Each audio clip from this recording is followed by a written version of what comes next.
রাসূলুল্লাহ সাল্লাল্লাহু আলাইহি ওয়াসাল্লাম خيركم من تعلم القرآن وعلمه أو كما قال النبي عليه الصلاة والسلام الحمد لله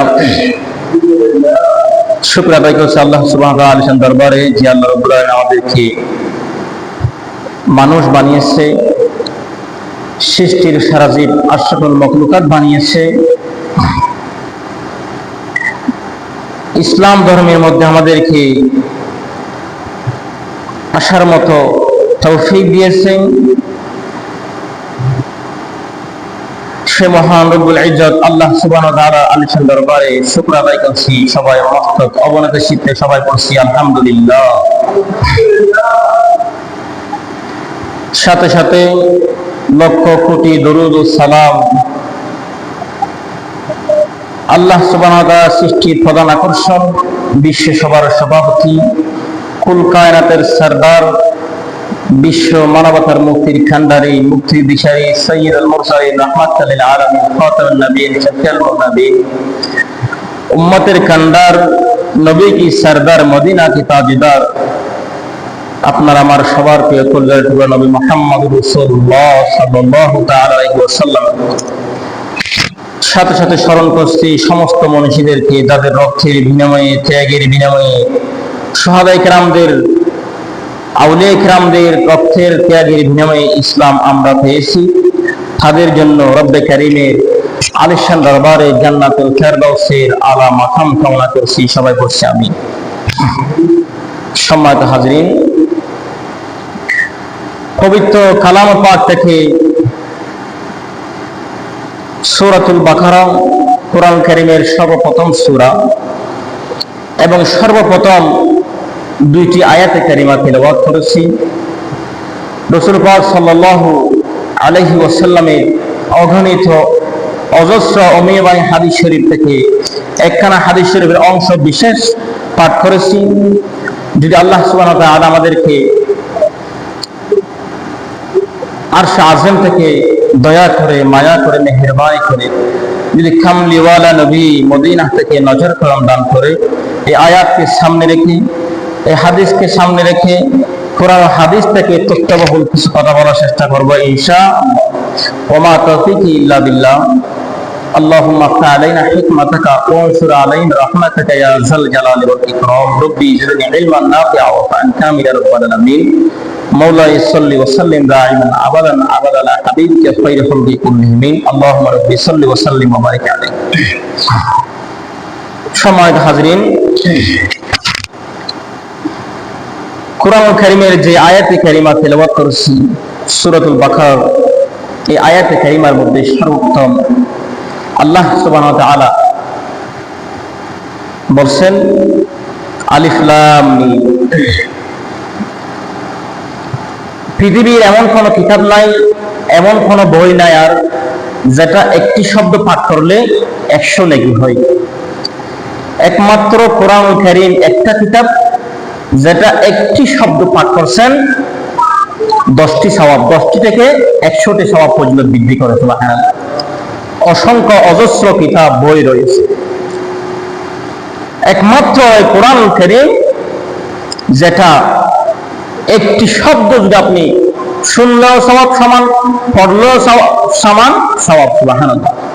সেজন্য সবাই আমার সাথে পড়ুন আউযু বিল্লাহি মিনাশ শাইতানির রাজীম বিসমিল্লাহির রাহমানির রাহিম আলিফ লাম মিম যালিকাল কিতাবু লা রাইবা ফীহি হুদাল লিল মুত্তাকিন। তো বড় না সুবহানাল্লাহ। আল্লাহ বলছেন আলিফ লাম মিম। আলিফ লাম মিম এটাকে বলা হয় হরফে মুকাত্তাআত। কোরআন কারীমের 14টি সূরাতে সর্বপ্রথম অক্ষরগুলো রয়েছে। কোরআন কারীমে কয়টি হরফে মুকাত্তাআত আছে? 14টি। 14টি সূরার মধ্যে সর্বপ্রথম আল্লাহ সুবহানাহু ওয়া তাআলা হরফে মুকাত্তাআত ব্যবহার করেছে। দেখেন আমার আল্লাহর শান, আমার আল্লাহর মান কত বড়, আয়াত থেকে বুঝতে পারবেন। হরফে মুকাত্তাআত এগুলো পৃথিবীর সর্বপ্রথম মুফাসসির, আমার নবীজি হাতে গড়া, আমার নবীজি তৈরি করা মুফাসসির আব্দুল্লাহ ইবনে আব্বাস রাদিয়াল্লাহু তাআলা আনহু থেকে শুরু করে এ পর্যন্ত যত মুফাসসির কেরামগণ এসেছে, কেউ এই হরফে মুকাত্তাআতের ব্যাখ্যা দিতে পারে নাই, কিয়ামত পর্যন্ত দিতে পারবে না। তার নাম হচ্ছে হরফে মুকাত্তাআত। আমি হরফে মুকাত্তাআতের এই আয়াতের ব্যাখ্যা দিচ্ছি না, এই আয়াতের কি যে আল্লাহ লিখেছে এগুলো কেউ বলতে পারে না, এটার ব্যাখ্যা দিচ্ছি।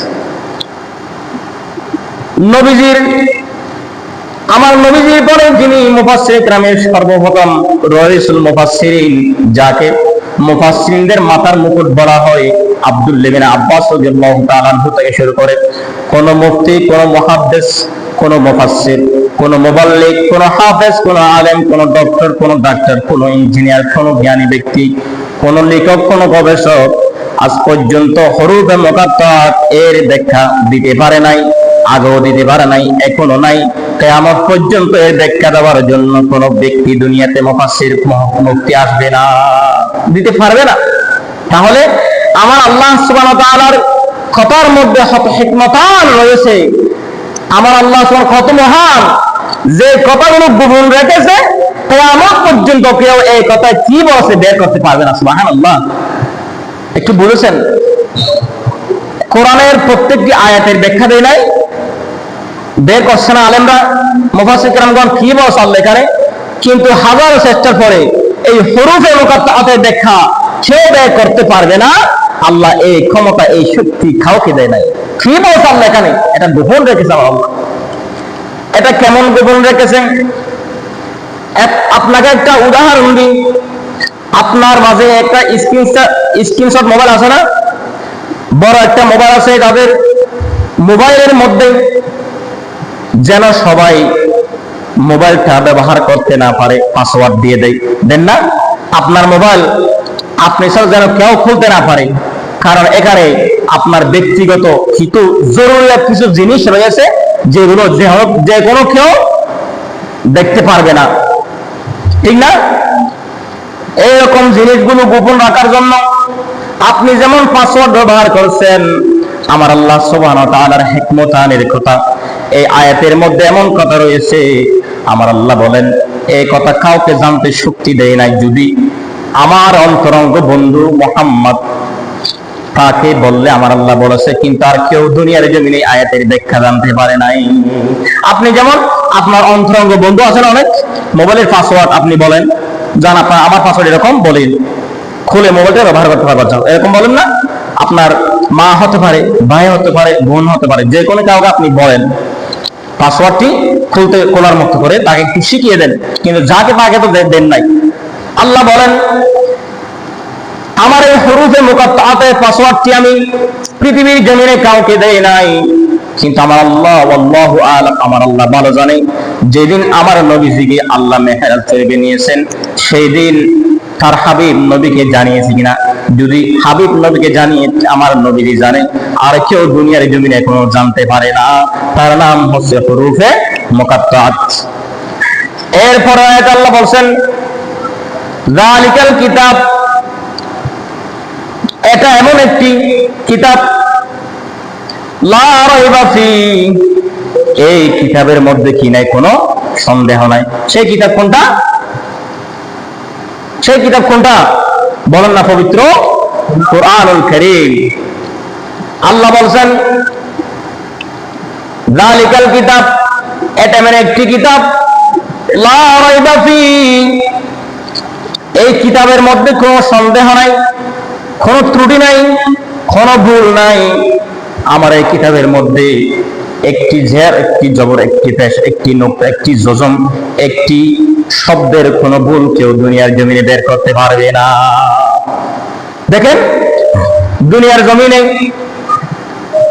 অসংখ্য মানুষ বই লিখে না, মুফাসসির কিরামগণ তাফসীর লিখে, মুহাদ্দিস কিরামগণ হাদিস শরীফের কিতাব লিখে, মুফতি কিরামগণ ফকিহগণে মুফতির ফতোয়াহের বই লিখে, গবেষকরা লেখকরা বই লিখে, বিজ্ঞানীরা তাদের বিজ্ঞানী লেখা লিখে, ডাক্তাররা ডক্টরের বই লিখে, এক একজনে এক একটা রেফারেন্স নিয়ে 2000 পৃষ্ঠা, 1000 পৃষ্ঠা, 500 পৃষ্ঠা, 200 পৃষ্ঠার বই লিখে না লিখে।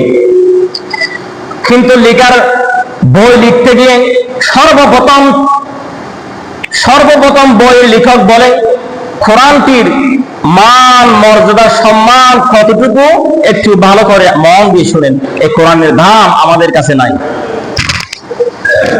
যারা বই লিখে পৃথিবীর সমস্ত মুহাদ্দিস, মুফতি, মুবাল্লিগ, হাফেজ, আলেম, ডক্টর, ইঞ্জিনিয়ার, ডাক্তার যারা বই লিখে, এটা বইয়ের সর্বপ্রথম লিখে দেয় কি? সর্বপ্রথমে লিখে আমার এই বইয়ের মধ্যে যদি কোনো ভুল থাকে দয়া করে আমাকে জানিয়ে দিবেন, আমি শুধরে যাব। এবং আরো লিখে কি আমি আপনার প্রতি কৃতজ্ঞ হব। আমার ভুল যদি আপনি ধরিয়ে দেন আমি কৃতজ্ঞ হব। লিখে না? তাহলে ভুল ধরিয়ে দিলে কৃতজ্ঞ হব মানে মানুষ মাত্রায় ভুল, মানুষ ভুলের ঊর্ধ্বে নয়। পৃথিবীর কোন ডাক্তার, কোন ইঞ্জিনিয়ার, কোন লেখক, কোন গবেষক বলতে পারে না আমার বইয়ের মধ্যে ভুল নাই, কিন্তু বলে আমার ভুল আছে, আমার ভুল থাকতে পারে, আমাকে একটু জানিয়ে দিবেন, আমি শুধরে যাব। কিন্তু আল্লাহ বলেন আমার একটি কিতাব, এমন একটি কিতাব যে কিতাবের মধ্যে কোনো ভুল নাই। যালিকাল কিতাবু লা রাইবা ফীহি হুদাল লিল মুত্তাকিন। লা রাইবা ফীহি, আমার এই কিতাবের মধ্যে কোনো ভুল নাই, কোনো ত্রুটি নাই, ত্রুটির মুক্ত আমার এই কিতাব। সুবহানাল্লাহ। এরপর আল্লাহ কি বলছেন? হুদাল লিল মুত্তাকিন। লা রাইবা ফীহির পরে কি বলছে? হুদাল লিল মুত্তাকিন। এই কিতাবে রয়েছে মুত্তাকিদের জন্য হেদায়েত, পথ প্রদর্শক। ও বন্ধু, একটু কথাগুলো খেয়াল করুন, মনোযোগ দিয়ে শুনুন। আল্লাহ বলছেন এই কিতাবে রয়েছে হেদায়েত, রয়েছে মুত্তাকিদের জন্য। মুত্তাকি, ইত্তাকুল্লাহ। মুত্তাকি বলা হয় যাদেরকে, যারা আল্লাহকে ভয় করে, যারা আল্লাহকে ভয় করে। আল্লাহর ভয়টা কি রকম? মসজিদে ঢুকলে আল্লাহর ভয়, মসজিদ থেকে বের হয়ে গেলে আবার আল্লাহর কোনো ভয় নাই, গীবত শুরু। এটা কি আল্লাহর ভয়? মসজিদে আসলাম, আল্লাহুম্মা ফতাহলি আবওয়াবা রাহমাতিকা, আল্লাহ আপনার রহমতের দরজা দিয়ে ঢুকেছি, আপনি আমাকে রহমত দান করিয়েন, এটা বলে ডান পাড়িয়ে ঢুকছেন। ঢুকার পরে মসজিদের ভিতরে অনেক আপনার অন্তরে নাই আল্লাহর ভয় আছে। আল্লাহ বলছেন হুদাল লিল মুত্তাকিন।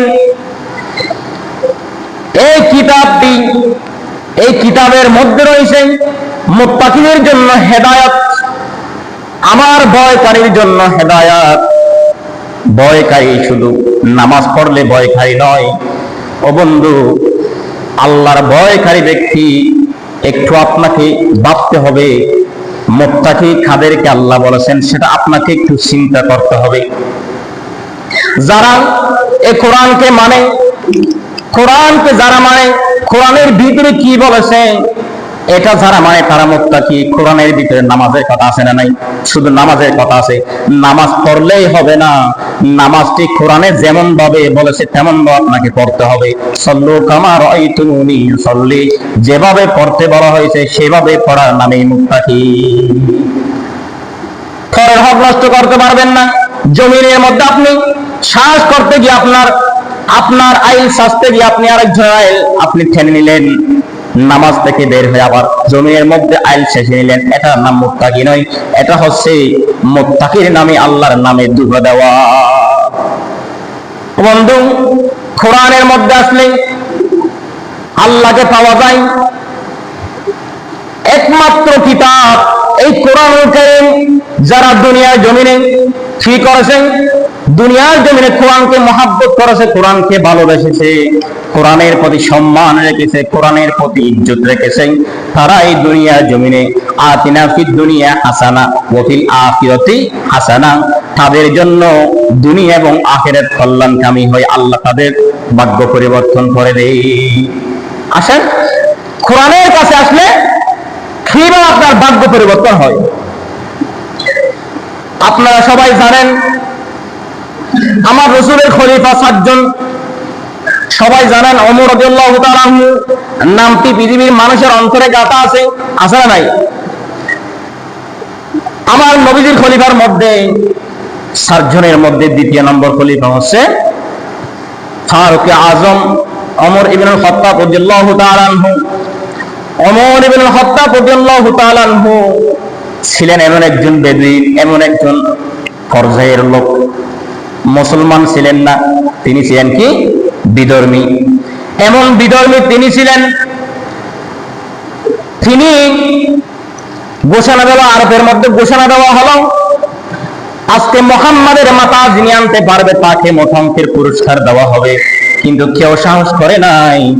ওমর বললেন আমি আনতে পারবো, আমি মুহাম্মাদের মাথা আনতে পারবো। বের হয়ে গেল রাঙ্গা খাবার নিয়ে, হাঁটতে হাঁটতে পথিমধ্যে একজন সাহাবী তার সাক্ষাৎ হয়ে গেল।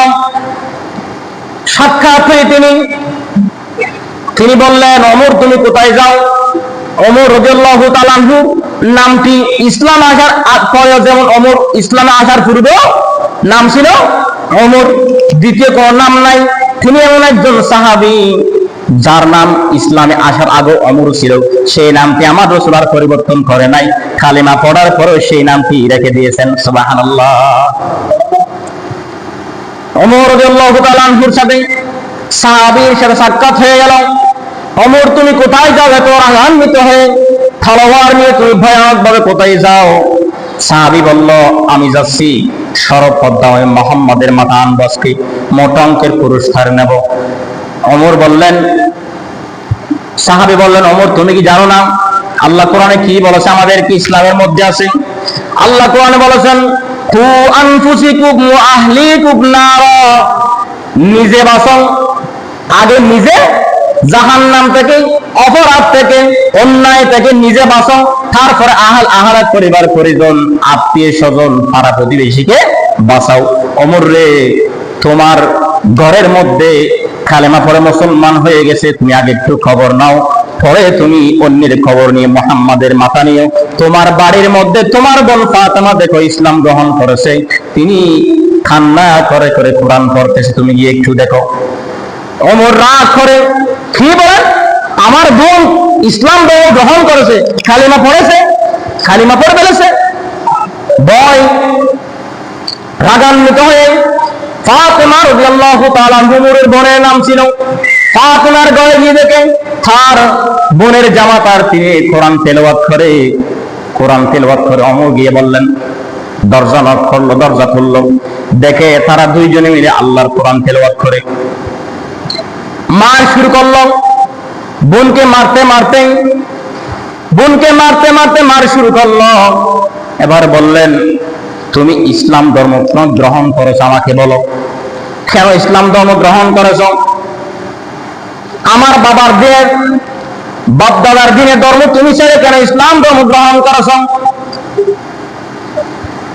বোন ফাতেমা বললেন, ভাই তুমি এটা বুঝবা না, আমি ইসলাম ধর্ম গ্রহণ করেছি, তুমি আমাকে মারতে পারো, কাটতে পারো, প্রয়োজনে আমাকে হত্যা করতে পারো, আমি যে কালেমা গ্রহণ করেছি আল্লাহকে ভালোবেসে, আল্লাহকে ভয় করেছি, নবী মুহাম্মদকে ভালোবেসে আমার জীবন দিয়ে দিতে পারি, আমি ঈমান আর দিতে পারি না। ফাতেমা বললেন ঈমান না দিলে হত্যা করব, কতল করব, আরো মারতে শুরু করলাম। এরপর বোন বলে না ভাই আমি কালিমা ছাড়তে পারি না, আমার জীবন দিতে পারি, ঈমান আর দিতে পারি না। এবার ওমর বললেন, বোন ফাতেমা রে, একটু বলো দেখি কি হয়েছে তোমার, তুমি কি পড়েছো, কি জাদুমাকা তুমি পড়েছো, কি হয়েছে একটু বলো দেখি, আমাকে একটু দাও, এখানে কি আছে আমি একটু দেখি। ফাতেমা ডাক দিয়ে বললেন, ভাই তুমি এখনো পড়তে পারবে না, এটা তুমি দেখতেও পারবে না, চুইতেও পারবে না, তুমি নাফাক। এখানে একটা মাসালা বের হয়েছে, দেখেন যারা হিন্দুদের সাথে উঠে বসে খাবার খান, আপনি তাদের সাথে চলাফেরা করেন, এখানে একটা মাসালা আছে, দেখেন আপনার ভাইয়ের মতো করে চলাফেরা করেন, আল্লাহ সুবহানাহু ওয়া তাআলা নিষেধ করেছে আপনাকে। এই হাদিস থেকে একটা মাসালা বের হয়েছে, দেখেন যারা ইহুদিদের সাথে হিন্দু দেশে সব সময় উঠে বসা করেন, চলেন। দেখেন ফাতেমা বললেন, ভাই আপনি এখন নাফাক, নাজাসাতে গলিজ, বড় নাফাক আপনি। একজন সন্তান যখন ভূমিষ্ঠ হয়, হিন্দু বৌদ্ধ খ্রিস্টান চাকমা মারমা ইহুদি মুসলমান সবাই মিলে সবার গর্ভে থেকে যখন মায়ের পেট থেকে সন্তান প্রসব হয়, তখন কিন্তু শিশুটি কি থাকে? পবিত্র। শিশুটি মুসলমান অবস্থায়, ইমানদার অবস্থায়, পবিত্র অবস্থায় প্রত্যেক শিশু দুনিয়ার জমিনে যেই ধর্মের সাথে জন্মগ্রহণ করে তিনি লালিত পালিত হয়। যখন তার ব্রেনে, তার মস্তিষ্কে বোঝার ক্ষমতা, ধারণ ক্ষমতা, তিনি ইসলাম ধর্ম, হিন্দু ধর্ম, বিদয়ী ধর্ম বুঝতে পারে। আল্লাহ বলেন, এর আগে আমি তার জন্য গুনাহ লিখি নাই, তিনি মুসলমান ছিল। যেই দিন তার ধারণ ক্ষমতা এসেছে ইসলামকে বুঝার আর তার ধর্মকে বুঝার, সেদিন থেকে তার জন্য আমি গুনাহ লেখা শুরু করি। আর যে হিন্দু বৌদ্ধ খ্রিস্টান, তাদের মস্তিষ্ক যেদিন ধারণ ক্ষমতা আছে, এদিন থেকে তিনি নাপাক শুরু হয়েছে, নাপাক হয়ে গেছে। আর হাজারবার গোসল করলো, কোন হিন্দু বৌদ্ধ খ্রিস্টান পবিত্র নয়, পবিত্র নয়। এখন আপনারা কি করেন? তাদের সাথে বন্ধুত্ব শুরু করে দিয়েছেন, তাও না, তাদের বাড়িতে গিয়ে আপনি খাবার খেতে শুরু করে দিয়েছেন, তাদের সাথে উচ্চ ভাষা শুরু করে দিয়েছেন। ফকিরগণ বলে ফতোয়ার কিতাব আছে, আপনি দোকানে গিয়ে হিন্দুদের দোকান থেকে মিষ্টি ক্রয় করতে পারবেন না। শুকনা খাবার আছে না, শুকনা খাবার ক্রয় করা যাবে, খেতে পারবেন, শুকনা খাবার খেতে পারবেন হিন্দুদের হাতে, কিন্তু মিষ্টি, যে ভিজা খাবার, এগুলো খেতে পারবেন না। আমার মুসলমান ভাইরা দেখি দুর্গা পূজায় গিয়ে তাদের প্রসাদ পর্যন্ত খেয়েছে। তুমি ইমান হারিয়েছো, সেখান থেকে প্রসাদ তুমি বুকে তোমার পেটে ঢুকেছো, ইমানকে তুমি বের করে দিয়েছো। দুর্গা পূজায় গিয়ে প্রসাদ খাচ্ছে, তাদের যেগুলো ফলমূল যেগুলো খাচ্ছে, ভাত খাচ্ছে তাদের সাথে বসে, এবং সেখানে পাহারা দিচ্ছে। পাহারা দিতে গিয়ে আপনার আর কোনো কাজ ছিল না। এত বছর আপনি সারা 12 মাস চলতে পারছেন, 7 দিন দুর্গা পূজার সেই পাহারার টাকা না হলে আপনি কিস্তি দিতে পারতেন না, চলতে পারতেন না। আপনার ইমান করে আপনি সেখানে দিলেন, কেন দিলেন আপনি আপনার ইমান?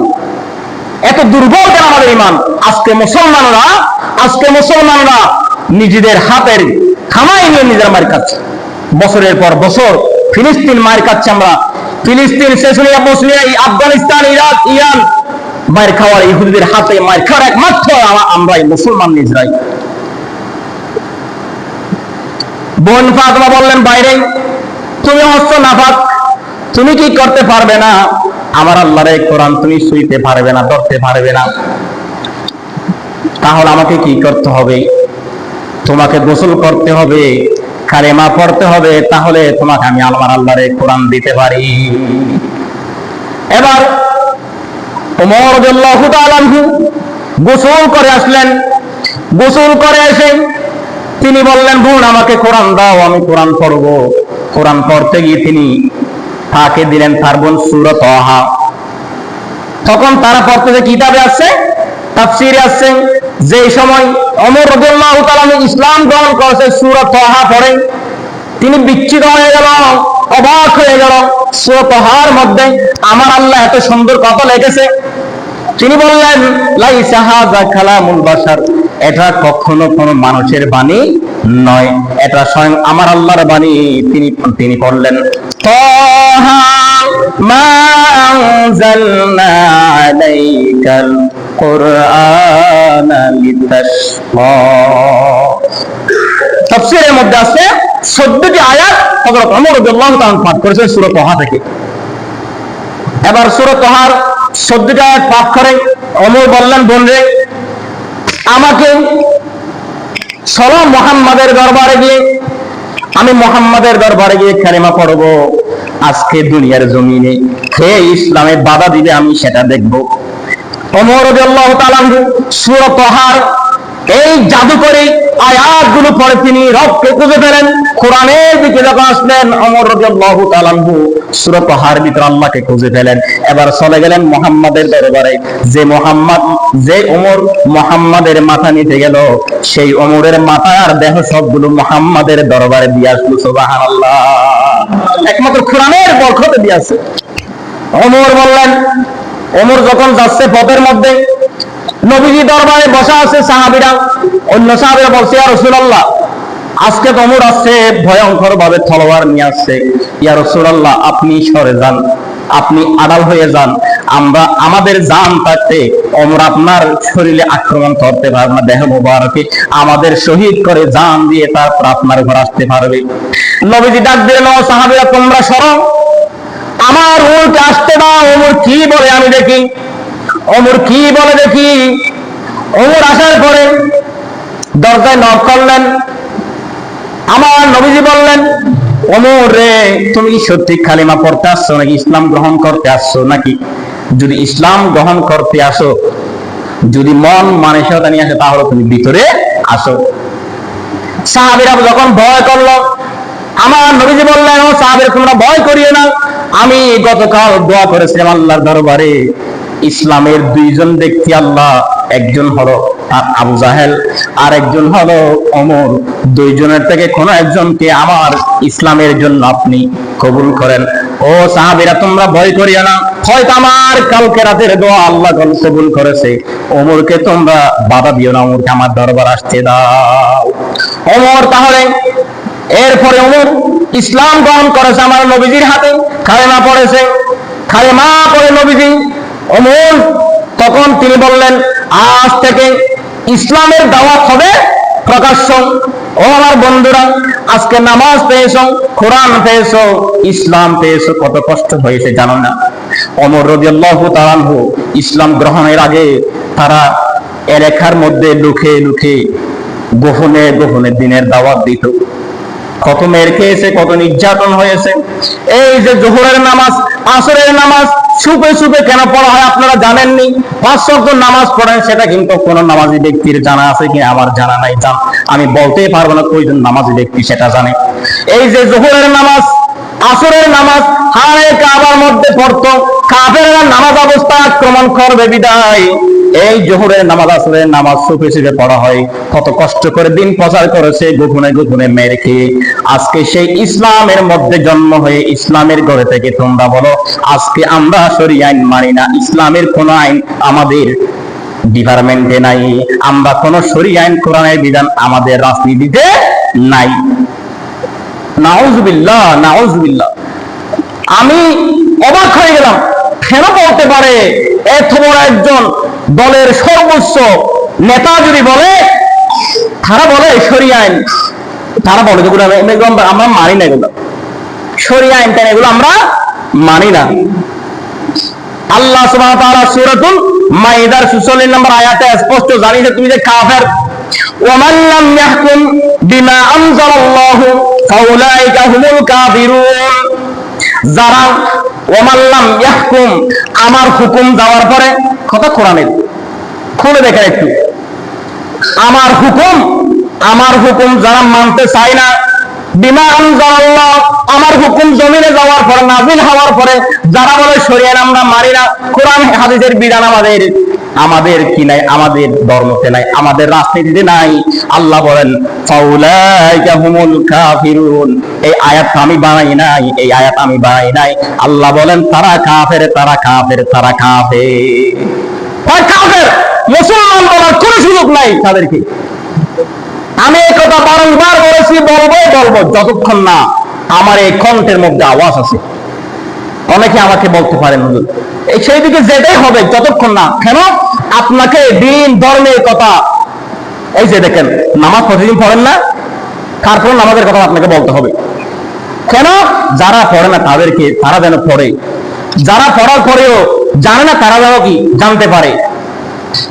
অনেকে বলে হুজুর আপনি প্রতিদিন মাঝে মধ্যে এই কথা বলেন, আপনি প্রতিদিন ভাত কেন খান? ভাত তো প্রতিদিন খান।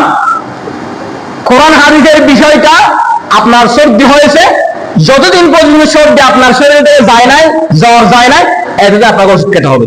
আপনি যতদিন ইসলামের বিষয়টা মানবেন না, এতদিন প্রত্যেক একটি বিষয় আমি প্রতিদিন বলবো, কি করবেন আপনি? আপনি কেন মানবেন না? মুসলমানের ঘরে জন্ম হয়ে ইমানদার নাম দিয়ে গরুর গোশতকে আপনি বলবেন আমি ইসলামের কোন রাজনীতি মানি না, সেটা আল্লাহ কোরআনে বলে তুমি মুসলমান না। বন্ধুরা আমার, বলতে চাই যে কোরআন এই কোরআনে ওমরকে কি করেছে? হেদায়েতে কোরআন থেকে ওমর রাদিয়াল্লাহু তাআলা এমন মানুষ হয়ে গেল। আমার রাসূল সাল্লাল্লাহু আলাইহি ওয়াসাল্লাম বলেন, যদি আমার পরে যদি কোনো পয়গম্বর, কোন নবী রাসূল আল্লাহর পক্ষ থেকে আসতো, তাহলে লাকানা ওমর নবী হয়ে যেত। সুবহানাল্লাহ। আমার পরে কেউ যদি দুনিয়ার জমিন নবী হতো, তাহলে লাকানা ওমরই নবী হতো। এটা তো সবার জানা আছে ওমরের ঘটনা। ওমর রাদিয়াল্লাহু বিখ্যাত হাদিস শরীফটি পৃথিবীর মানুষের, অধিকাংশ মানুষের জানা আছে, কারণ তিনি ছিলেন খলিফাতুল মুসলিমিন, অর্ধ পৃথিবীর শাসক। সেই ওমরের শাসক আমরা রাত দিয়ে আল্লাহর কাছে কামনা করি। সেই ওমরের শাসক যদি জামানা যদি আবার আসে, আল্লাহর কসম, যারা মনে ভাবে, যারা মনে চিন্তা করে যদি কোরআনের শাসন কায়েম হয়ে যায় আমরা অশান্তি থাকবো, নয় ওয়াল্লাহি, যদি কোরআনের শাসন কায়েম হয়, বাপ আপনি উপবাস থাকবেন না, ভাই আপনি উপবাস থাকবেন না, আপনি অশান্তি থাকবেন না, আপনি দুঃখে থাকবেন না, আপনি সুখে থাকবেন, আপনি অভাবে থাকবেন না।